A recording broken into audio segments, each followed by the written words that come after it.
नमस्कार, मैं सुष्मिता मिश्रा। आप देख रहे हैं 4 PM यूपी। देश की सबसे पुरानी पर्वत श्रृंखलाओं में शामिल अरावली की पहाड़ियों की ऊंचाई आधारित नई परिभाषा को लेकर सियासी और सामाजिक विवाद बढ़ता ही जा रहा है।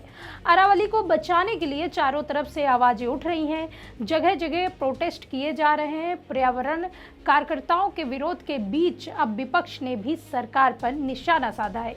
विपक्ष के नेता इसे लेकर सरकार पर हमला बोल रहे हैं और भाजपा सरकार की नीयत पर सवाल खड़े कर रहे हैं। इसी कड़ी में सपा मुखिया अखिलेश यादव ने इसे दिल्ली और एनसीआर के भविष्य से जुड़ा गंभीर मुद्दा बताते हुए व्यापक चेतावनी दी है।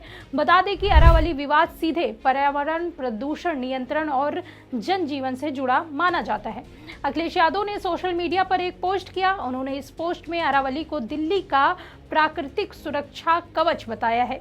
उन्होंने कहा, प्रिय दिल्ली वासियों, बची रहे जो अरावली तो दिल्ली रहे हरी भरी। अरावली को बचाना कोई विकल्प नहीं, बल्कि ये तो संकल्प होना चाहिए।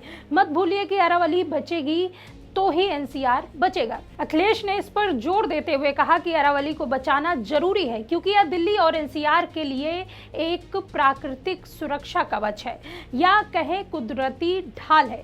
अरावली ही दिल्ली के ओझल हो चुके तारों को फिर से दिखा सकती है, पर्यावरण को बचा सकती है। अरावली पर्वतमाला ही दिल्ली के वायु प्रदूषण को कम करती है और बारिश पानी में अहम भूमिका निभाती है।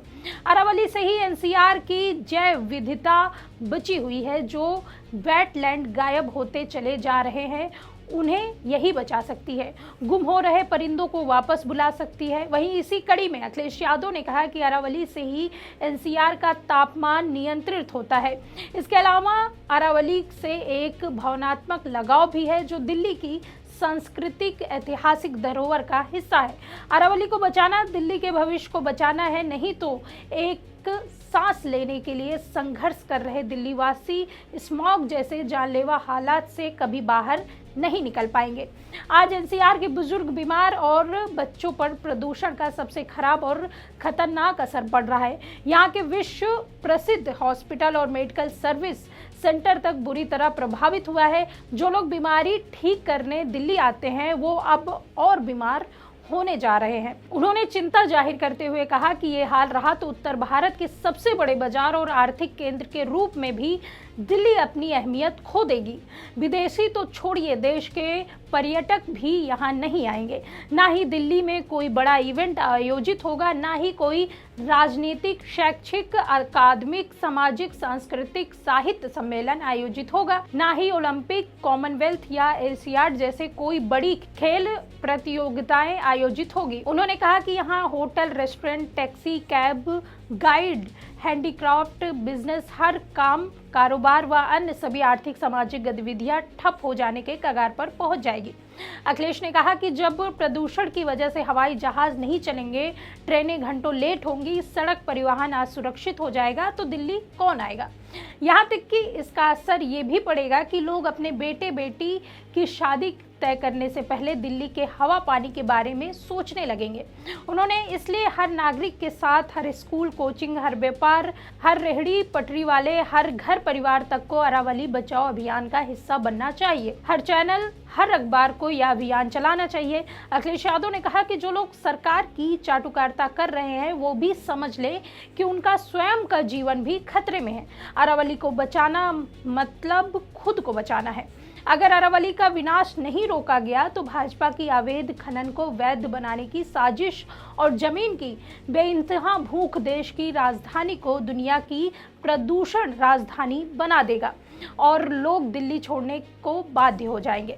इसलिए आइए हम सब मिलकर अरावली बचाएं और भाजपा की गंदी राजनीति को जनता और जनमत की ताकत से हराएं। दोस्तों, आपको बता दें कि देश के 3 राज्य और केंद्र शासित प्रदेश से गुजरने वाली अरावली श्रृंखला को लेकर पर्यावरण प्रेमी डरे हुए हैं। सुप्रीम कोर्ट ने 20 नवंबर को एक फैसले में पर्यावरण मंत्रालय की एक सिफारिश को सही माना। केंद्र सरकार की सिफारिश को मानते हुए अरावली की नई परिभाषा तय की गई है। अब केवल वे पहाड़ियां जो अपने आसपास के स्थानीय स्तर से 100 मीटर या उससे ज़्यादा ऊंची है, उन्हें ही अरावली हिल माना जाएगा। अगर दो या दो से ज़्यादा ऐसी पहाड़ियाँ एक दूसरे से 500 मीटर के दायरे में हैं तो उन्हें अरावली रेंज कहा जाएगा। 700 किलोमीटर रेंज में फैली अरावली पर संकट के बादल मंडरा रहे हैं। सुप्रीम कोर्ट के इस फैसले से पर्यावरण विशेषज्ञ और कार्यकर्ता चिंतित हैं। उनका कहना है कि इस नई परिभाषा से अरावली का लगभग 90% हिस्सा संरक्षण से बाहर हो जाएगा। अगर ऐसा हुआ तो इस इलाके में खनन और निर्माण शुरू होगा, जिसका असर यहाँ के इकोसिस्टम और पर्यावरण पर पड़ेगा। देश के पर्यावरण प्रेमियों ने सुप्रीम कोर्ट के इस फैसले पर चिंता जताई। सोशल मीडिया पर #SaveAravali हैशटैग ट्रेंड कर रहा है। लोग इसे प्राचीन पर्वत श्रृंखला को बचाने की अपील कर रहे हैं। खैर, आपका क्या सोचना है इस खबर के बारे में, आप हमें कमेंट सेक्शन में जरूर बताइए। आपको ये वीडियो कैसी लगी, कमेंट करके अपनी राय दीजिए। नमस्कार।